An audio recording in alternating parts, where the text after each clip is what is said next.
Hola, aujourd'hui je vous retrouve pour parler des plantes d'intérieur et plus précisément de leurs bienfaits. On avait déjà parlé un petit peu d'éco à l'occasion d'un défi version 2.0. Aujourd'hui, on continue avec le défi numéro 262. Donc de manière générale, les plantes purifient notre air et il y a des études qui ont également démontré que les plantes nous permettent d'être moins stressés, moins angoissés et donc, bien évidemment, ça paraît logique, plus apaisés. Donc ça, c'est les propriétés principales, générales à toutes les plantes. Globalement, si tu as une plante verte chez toi, voilà les bienfaits que ça peut apporter. Maintenant, suivant les plantes, elles vont vibrer pour attirer certaines choses dans ta vie et c'est ce qu'on va voir plus précisément aujourd'hui. Bien évidemment, vous vous en doutez, je ne vais pas faire un récapitulatif de toutes les plantes, donc je vous ai fait une sélection de 7 plantes que j'apprécie particulièrement. Donc pour commencer, je te parle de l'arbre de jade. Donc c'est une plante qui globalement attire la richesse et l'énergie positive. Plus précisément, elle va favoriser ton sommeil, également t'aider à réguler ta température thermique et ton comportement alimentaire. Donc par rapport à ses bienfaits, c'est une plante que tu peux retrouver dans ta chambre ou dans ta cuisine et globalement chez toi, là où tu peux. Je continue avec le lys de la paix. Le lys de la paix, globalement, il va venir faire circuler les énergies chez toi. Donc pas de pièce préférentielle pour l'installer. L'idéal, c'est de le mettre dans une pièce où il y a du passage, une pièce potentiellement ouverte et pour que les énergies commencent à circuler. Les énergies qu'il va faire circuler aident notamment à l'épanouissement physique, mental et spirituel. Donc, il joue vraiment sur les 3 aspects de notre existence, de notre vie. Juste avant de finir sur le lys de la paix, elle apporte également tranquillité et apaisement. Paix, comme son nom l'indique. Voilà les 2 premières plantes vraiment que je trouve très intéressantes et je trouve qu'ils sont des plantes vraiment très jolies à avoir chez soi. Je continue avec le Pachira aquatica. Le Pachira aquatica, ça a un petit peu plus l'aspect d'un arbre, comme tu peux le voir, mais ça reste une plante verte. Donc c'est une plante qui, elle, capture le bonheur et la fortune. Dans la légende, entre guillemets, il est dit qu'avec ses feuilles en forme de main, elle vient attraper le bonheur donc, et la fortune qu'elle garde entrelacée comme un trésor dans son tronc qui est donc tressé. Je trouve ça très très beau comme histoire et c'est une plante que je trouve également magnifique. Je continue avec le lierre du diable. Contrairement à ce que son nom peut indiquer, elle apporte énormément de bienfaits à sa maison et à soi. Pour commencer, elle apporte bonheur, chance et prospérité qui sont 3 éléments, presque essentiels à notre vie pour qu'on soit bien. De la même façon que les autres plantes, elle va également purifier l'air en éliminant, elle, ce qui est quand même plus spécifique que les autres, les toxines. Pour finir, elle émet de l'énergie positive et ajoute une ambiance joyeuse chez toi grâce à la couleur de ses feuilles. Je continue avec la Sansevieria qui, elle, régule l'humidité ambiante de tes pièces, de ton chez-toi. Elle est notamment très intéressante dans la chambre puisqu'elle va venir rejeter un maximum d'oxygène pendant la nuit, donc faciliter potentiellement ton sommeil.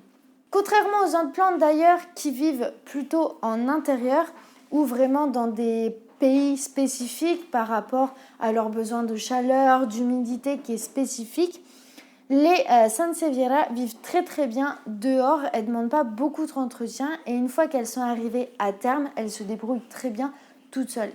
On a bientôt fini, il nous reste 2 plantes dont l'Aglaonema. Donc son nom est un petit peu plus compliqué que les autres, j'ai dû le mémoriser et me le répéter plusieurs fois pour l'avoir, mais donc l'Aglaonema.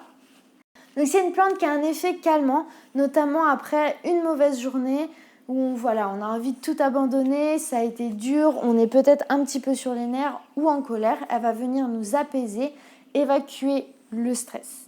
En plus de ces bienfaits qu'on peut qualifier de fantastiques, Elle représente la pureté, la nature et l'énergie positive. Je termine avec le Chlorophytum comosum. C'est la plante qui assainit la maison. Elle a des propriétés dépolluantes extraordinaires puisqu'elle s'occupe particulièrement du monoxyde de carbone, du xylène et du benzène, qui sont 3 gaz constituant l'air qui est plutôt nocif, disons, ou en tout cas indésirable pour l'homme et rejetant en échange de l'oxygène pur. C'est également une plante qui va absorber l'énergie négative. Que demander de mieux? Eh bien, elle a un dernier atout, cette plante, elle va humidifier l'air. Ça va notamment être intéressant pour les pièces où il fait particulièrement chaud ou les moments où il fait particulièrement chaud, car la chaleur vient assécher nos muqueuses, donc la gorge, le nez, même des fois les yeux. Et donc, avec cette plante qui humidifie l'air de manière naturelle et avec parcimonie, si je puis dire, ça va empêcher cette sécheresse des muqueuses et ce sera largement plus confortable pour toi. J'ai fini de te présenter ces 7 plantes qui pour moi sont essentielles chez soi pour avoir un chez soi confortable, harmonieux et qui nous apporte plein de bonnes choses. Richesse, chance, prospérité, santé. Coucou le petit chat. Coucou mon petit chat. Mon bébé.